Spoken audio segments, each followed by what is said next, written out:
ጉራጌ የሚለውን ቃል ስትሰሙ ተምሳሌት በሆነው ጥንታዊና ዛሬያዊ ጠንካራ የሥራ ባህሉ በደረሰበት ተቻችሎና ተከባብሮ አብሮ የመኖር ልማዱ የክትፎ በቆጮ አስተዋጽኦ የመስቀል በዓል ለየት ያለ አከባበሩ በሀገራችን የዕቁብና የእድር ፍልስፍና ባለቤት መሆኑ ወዘተ ከፊታችን ድቅን ይላል ብዬ አምናለሁ። መስቀል በጉራጌዎች ዘንድ በተለየ ሁኔታ የሚከበረው ለበዓሉ የተለየ ፍቅርና ከበሬታ ስላላቸው ነው። ከዚህም የተነሳ ከመላው ኢትዮጵያና ከተለያዩ ሀገሮች ጭምር ተወላጆች በመስቀል ሰሞን በነቂስ ወደ ትውልድ መንደራቸው የሚተሙት የጉራጌ ልጆች በህይወት እያሉ ችግር ካልገጠማቸው በቀር የገንዘብ አቅም ማነስ ቢፈትናቸው እንኳን ተበድረውም ቢሆን ለመስቀል ወደ ወላጆቻቸው ከመሄድ አይቀሩም። ምክንያቱም እናትና አባት ቤተሰብና ጎረቤት በናፍቆት ይጠብቋቸዋል። በዓሉን ከቤተሰቦቻቸው ጋር በማክበራቸውም ምርቃትና በረከትን ይቀበላሉ።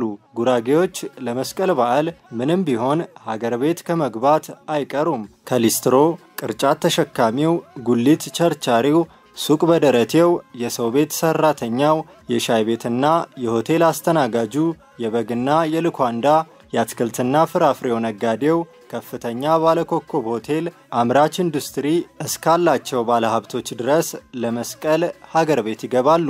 በመስቀል ሰሞን አዲስ አበባና ሌሎች በርካታ የሀገራችን ከተሞች ለምን ቀዝቀዝ እንደሚሉ የሚያውቁት ያውቁታል። ጉራጌዎች ሙልጭ ብለው ወደ ሀገር ቤት ስለሚገቡ ነው። የጉራጌዎች የመስቀል በዓል አከባበር ከወረዳ ወረዳ በአንዳንድ ክዋኔዎች ላይ በጣም መጠነኛ ልዩነቶች ቢኖሩትም አጠቃላይ ባህሪው ግን ተመሳሳይ ነው። ክብረ በዓሉ ዓመቱ ሙሉ ዝግጅት የሚደረግበት ነው። በሁሉም አካባቢዎች የዘንድሮ መስቀል እንዳለፈ በበጋው ለሚቀጥለው መስቀል ዝግጅት ይጀመራል። እዚህ ላይ የጉራጌዎች ባህላዊ ጋብቻና መስቀል ያላቸውን ጥብቅ ትስስር ማንሳቱ አስፈላጊ ይሆናል። በእንቁጣጣሽና በመስቀል መካከል ባሉት ቅዳሜና እሁዶች አብዛኞቹ የጉራጌ ልጆች ሀገር ቤት ሄደው የሰርግ ስነ ስርዓታቸውን ያከብራሉ።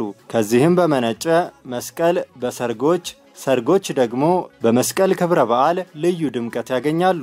ስለዚህም የጉራጌዎች የጋብቻ ስነ ስርዓት ከመስቀል አከባበር ጋር ቀጥተኛ ቁርኝት እንዳለው ይነገራል። ክብረ በዓሉ በሰርግ ጨፈራዎች ታጅቦ ድባቡ እየደመቀ እያማረ ወደ መስቀል ይሸጋገራል ማለት ነው። ለመስቀል ዝግጅት በቤተሰቡ መካከል ግልጽ የሆነ የሥራ ክፍፍል አለ።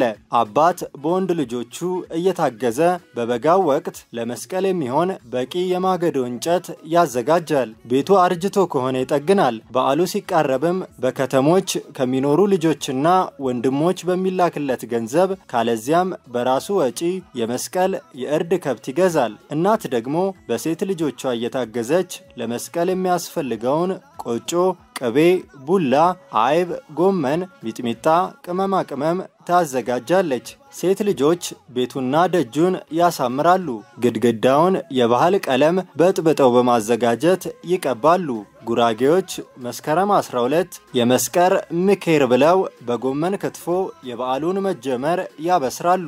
በማግስቱ መስከረም 13 ወሬ ተሃና ተብሎ መስቀል በመድረሱ በጉጉትና በሐሴት ያለ እንቅልፍ የሚታደርበት ቀን ነው። በዚያ ቀንም በተመሳሳይ ሁኔታ የጎመን ክትፎ ይበላል። በዚያ መንገድ በዓሉ ሳምንቱን ሙሉ ይቀጥላል። በሳምንቱ አዳብና ይከበራል። ከዚያ ቀጥሎ በጉራጌ መስቀል ውስጥ ጎልተው የሚከናወኑ በጉራጌ ማህበረሰብ የመስቀል ክብረ በዓል የእርድ ስነ ስርዓት የሚከናወነው በአመዛኙ መስከረም 15 ነው። ወህመያ ይባላል። በዚህ ዕለት ዝቅተኛም መካከለኛም ሆኖ የተሻለ ኑሮ ያለው የጉራጌ ተወላጅ በየደጁ የእርድ ስነ ስርዓት ያከናውናል። የሚታረደው ከጥጃ እስከ ሰንጋ ሲሆን የእርድ ከብቱ ደረጃ የሚወስነው አንድም የቤተሰቡ የኢኮኖሚ አቅም፣ ሌላውም የቤተሰቡ አባላት ብዛት ነው። አንድ ከብት ለብቻው ለሁለት ለአራት ቤተሰብ በጋራ ታርዶ ሊከፋፈል ይችላል። እዚህ ላይ ሊነሳ የሚገባው ቁም ነገር የማህበረሰቡ የመተሳሰብ፣